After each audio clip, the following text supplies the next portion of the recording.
Jason, thanks so much for coming in to the office today to talk about Livestream fundraising. So it's been a pleasure to get to know you over the last, it's only been a few days. Yeah. Your story has inspired me in many different ways. And so what I'd love to do is just kind of first start off, introduce yourself, tell us who you are, what you do, what your organization does, Okay. and then we'll jump into some of the live stream fundraising questions that we'd love to get your advice on. Sure. Yeah. So my name is Jason Docton. I'm the CEO of Rise Above the Disorder. I've been doing this for almost 10 years now. It seems like it's been a long process. I started Rise Above the Disorder back in 2013, but I didn't start it as RAD. I actually started it as this nonprofit called Anxiety Gaming. And we were like this tight-knit World of Warcraft guild that was really excited about helping people who struggled with depression and anxiety, and welcoming them into our guilds, finding ways for them to get support, providing some of that support, and watching as people grew all over this platform. For people who don't know what a guild is, what do you mean by welcoming them into your guild? Essentially like an online community. Within this game, World of Warcraft, for a long time, it was one of the most popular video games on the planet. And you could create these little communities in there that worked together, that fought monsters together, leveled up together. And you build such a great relationship with people within these communities, these little guilds, as we call them. And that kind of created the first really great layer to talking with people about mental health, right? In gaming, you don't have like the visual connection that people use to build relationships, but that creates a certain level of safety, especially for the vulnerable. And, online you can kind of be who you would like to be and present yourself how you would like to be. And consequently, if you don't like how you've presented yourself, you can withdraw at any point and just cease that connection. And so a lot of people surprisingly come forward with who they really are. Got it. So fast forward a couple years to Rise Above Disorder, or at least the transition from that to where you're at today. Yeah. Tell us about what your organization does and why you're so passionate about it. So I struggled with mental health issues for many years, and that pushed me far enough to want to find a way to better how mental health care is. But it wasn't until we got this particular individual that reached out to us that I had really become impassioned with mental health care. We had this individual who had recently suffered the loss of both of their parents and grandparents. And, they had reached out to us hoping that we could help them in any way. And they didn't know, and really neither did we, how we could begin to help them. But we knew that they were feeling suicidal, and we knew that gaming was really the only safety net that they had at the time. So, we set out to try and find them local resources, and the only thing that we could find was an hour away in like the nearest metropolitan And by town. resources, you mean basically money to pay for care? I mean, at this time, even just a therapist, right. Just find anything that would, anybody that could help them, since, we were just a bunch of people in a video game. And we set out to find something, and we found this mental health facility. It was a nonprofit, and they wanted about $10,000 to work with this person, but they'd get to live there, they'd get food, and they'd get treatment. And seeing as this person had become homeless after the loss of their parents and grandparents, it was critical that we found them something that in depth. So I worked with this nonprofit over the course of a week, and I managed to get them to agree to see this person for $1,000. And we would recommend people in their direction to subsidize that. And so, we had a goal. We set out to raise $1,000 to help this person. But we had no idea how to fundraise. We had no idea what we were doing. We were a bunch of people on disability struggling with their own mental health issues and trying to fundraise. And, in the first week, we got about $285. The second week, we got about $600. And, partway into the third week, a friend of theirs had reached out and told us that they had taken their life. Oh, wow. That it just, you know, I know that they appreciated that we were trying to fundraise, but when you're in this situation where so much happens to you so fast, that overwhelming tragedy, it gets to you. And they were isolated and we could only help so much.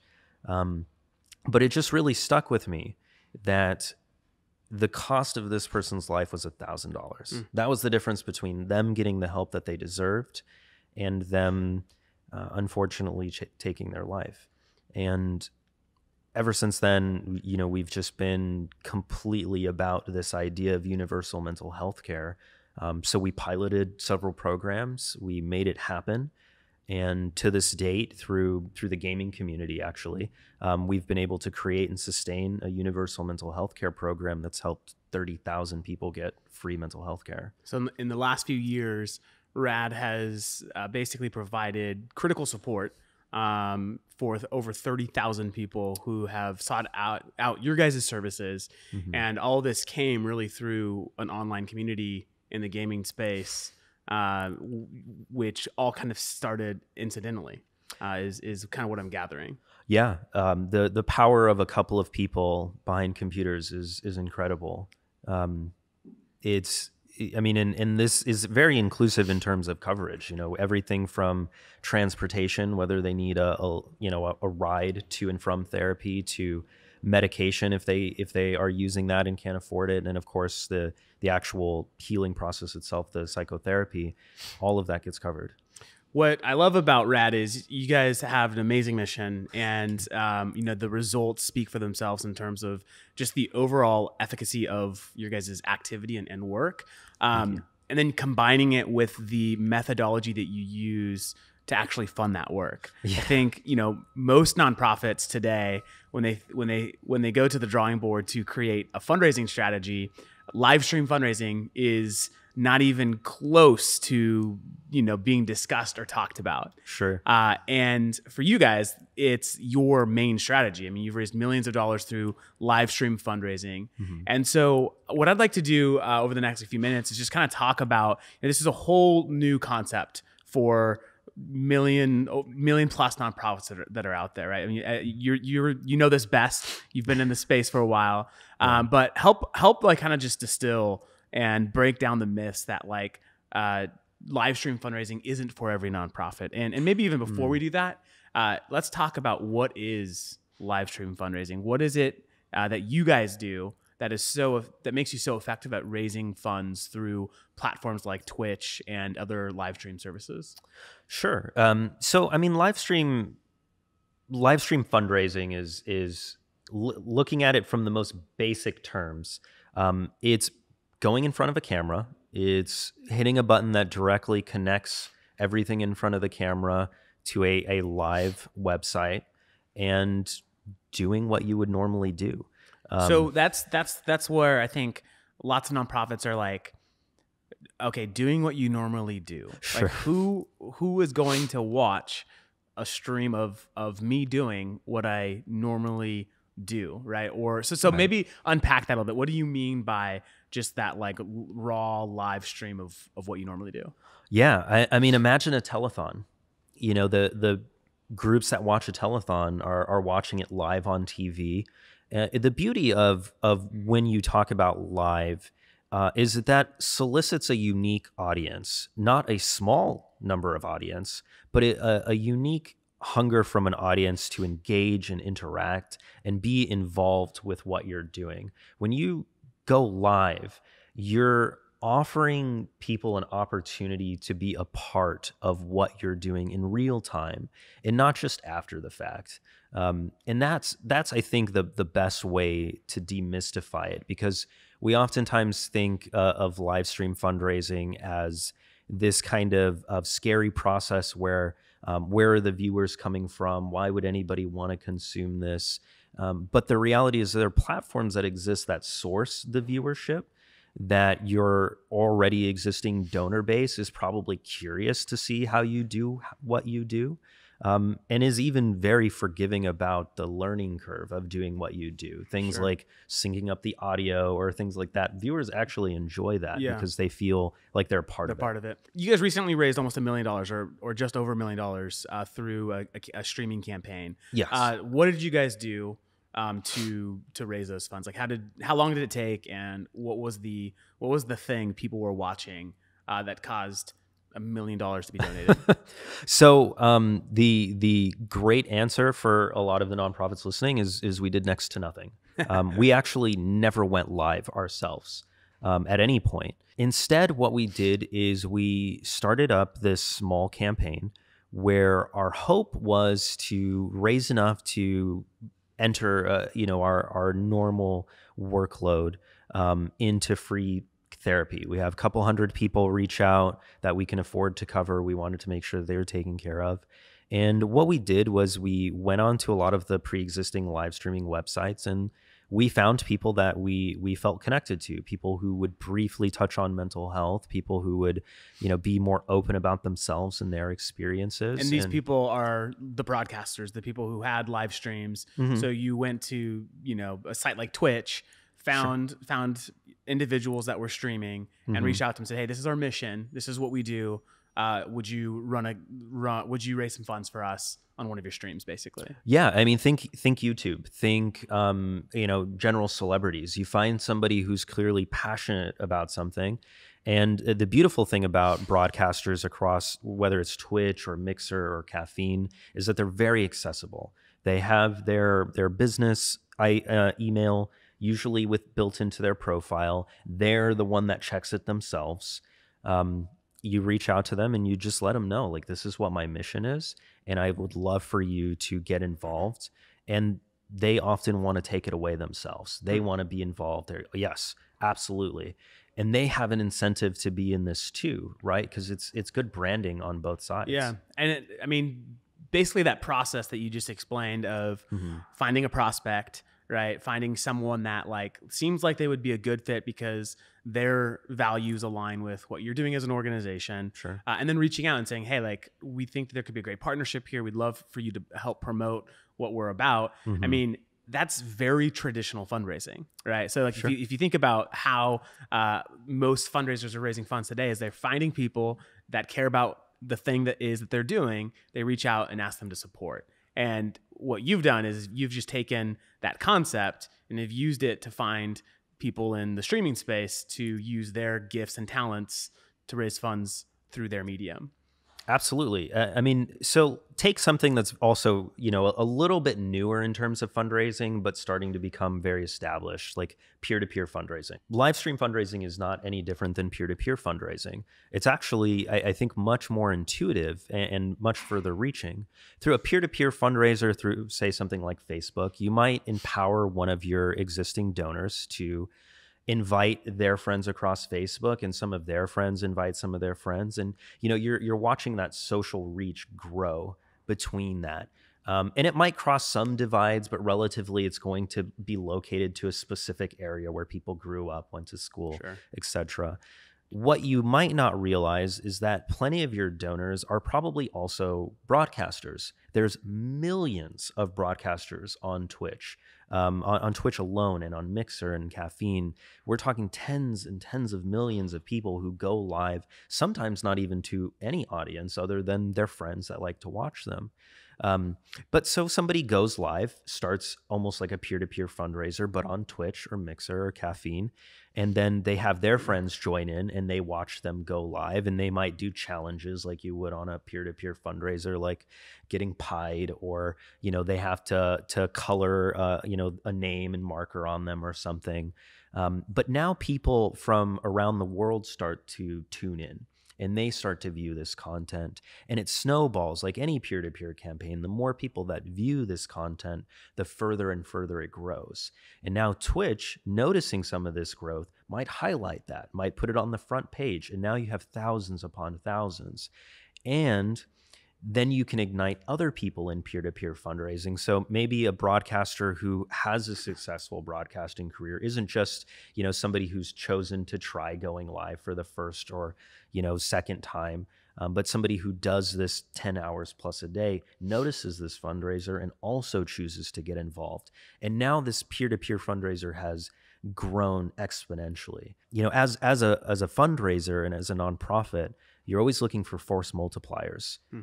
These live stream fundraisers give you the best opportunity for force multipliers, especially if your initial investment is just doing what you already do, and that's turning people on to your cause. Yeah. I like that concept of force multipliers. I mean, in your guys' case, in the $1 million that you've raised, how many individuals was that made up that $1 million? I imagine it's a lot of low dollar donations. Sure. Do you have any rough estimate of how many people actually participated through those efforts? Yeah. So this is the effort of roughly 130 broadcasters, and the average donation being around $4. Wow. The reason that is a lot of broadcasters set $3 as, if you donate $3, an interaction shows up on the screen that all of the people watching can see. Okay. And some set it as $5. So it ends up being a little bit in between there. Yeah. But people want to do that, and they donate. They like that social recognition, right? So like if I donate above the minimum, then my name or whatever the creator might have decided to put up on screen when something happened, the donation of this amount happens, Sure. You get that recognition from the community, from the people watching.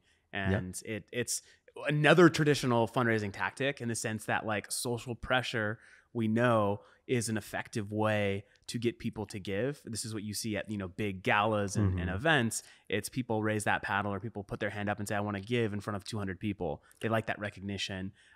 In this case, in this example, it's very much kind of the same concept of getting recognized in a fun way that other people can see. Sure. I mean, collectively, we might have tens of thousands of donors across these 153 broadcasters, and those small donations really add up. But for them, they love that level of interaction. You imagine, let's say you're a big, well-scaled nonprofit, and somebody like Ryan Reynolds. Imagine if people could pay $3 to get Ryan Reynolds to say their name or just acknowledge them. They're gonna do it, and that's exactly how this goes. Except each broadcaster has their own unique community that they've cultivated over time that really is incentivized to engage with them, to show their support as a community member. It becomes very tribal, right? Yeah. Everybody wants to be involved in what the tribe leader, this broadcaster, is doing, and will pay to do that. Yeah.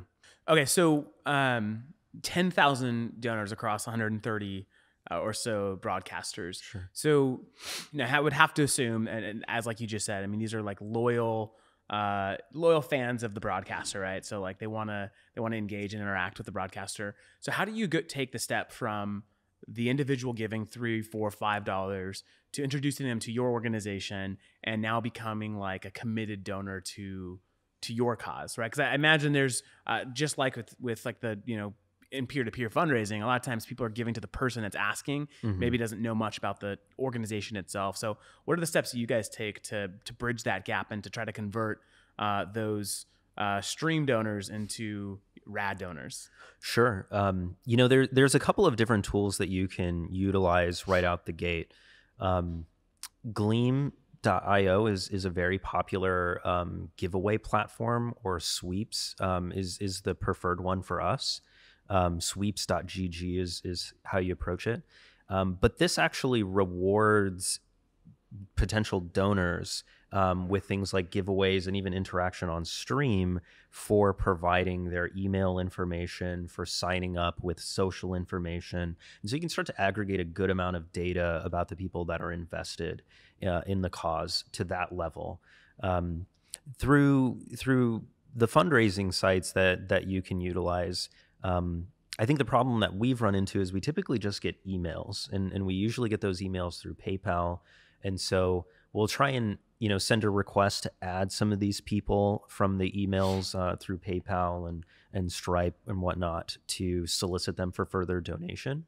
But it's actually not until that we began talking that we found Funraise is a tool where we can actually pull all of that information and be able to understand and convert a lot of these people from just donating because they found us through a broadcaster that they like to being able to give them the critical information that they need to stay involved with our org and stay supportive. I think like the thing to understand with what kind of like with this strategy is, you get 10,000 donors, and if you can convert, 10%, 20% of those people to be long-term donors, that is an incredibly effective fundraising strategy, right? I mean, it's very low cost. I think like if you look at like maybe like the processing fees that you guys had paid, it was maybe 10% of total raised you had to pay out in credit card fees. But even then, like for every $1 spent, you produced $9 or $10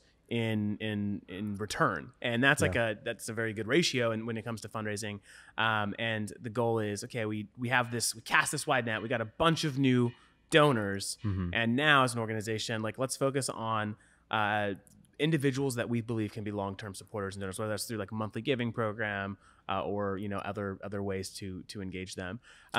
So for organizations that are watching and they're considering going live this year to raise, what are like some practical steps? So where should they get started? What are the first 3 things that they should do to ensure that their go live is successful and they raise the funds that they would hope to raise? Yeah. The first thing that we had to get settled is the brand narrative. It needs to be good. It needs to be strong. It needs to be consumable. And that's for the brand narrative for reaching out to the broadcasters or your just nonprofit. Your nonprofit brand narrative is the most important step here. Because the next step is to find people who can carry this brand narrative, who can communicate it, who relate to it, who are impassioned by it, and then to simply give them the tools that they need to succeed, which is often an extension of step 1. You have this broadcaster, they love the narrative, they feel empowered by the narrative, they relate to the narrative, and then you give them the same tools to impassion their community on that narrative. And you step back. What you're teaching me is that live stream fundraising really isn't all that different than traditional fundraising. I mean, basically, have a story to tell, right? Be a good storyteller.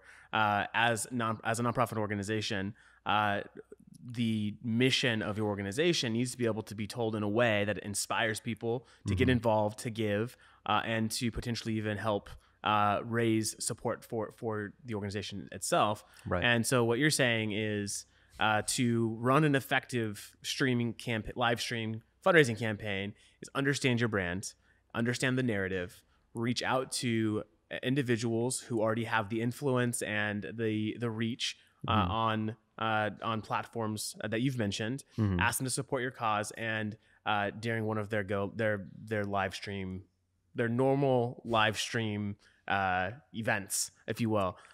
So that's essentially how to get started, is how you would recommend. Yeah, I mean, if you're fundraising in any other way and finding success, and you're not fundraising through live streaming, I think it's a misstep, because it's just as simple, if not easier. And instead of treating the broadcaster like a talent or an influencer, treat them like a donor. They are just as invested in fundraising for you as their community is. And if you continue to cultivate that and impassion them and empower them, they're not going to do a one-off fundraiser. They're going to do it annually. They're going to do it monthly. They're going to continuously do that. There are some people within the community whose whole niche is that they're charitable broadcasters. All they do is fundraise for charity. And they make thousands upon thousands of dollars with every broadcast. If you plant this seed with your mission within the live streaming platform, the more seeds you plant, you're just going to reap tenfold what comes forward. Let people figure it out for themselves. You don't need to hire an agency. You don't need to double down and pay broadcasters or influencers to be involved.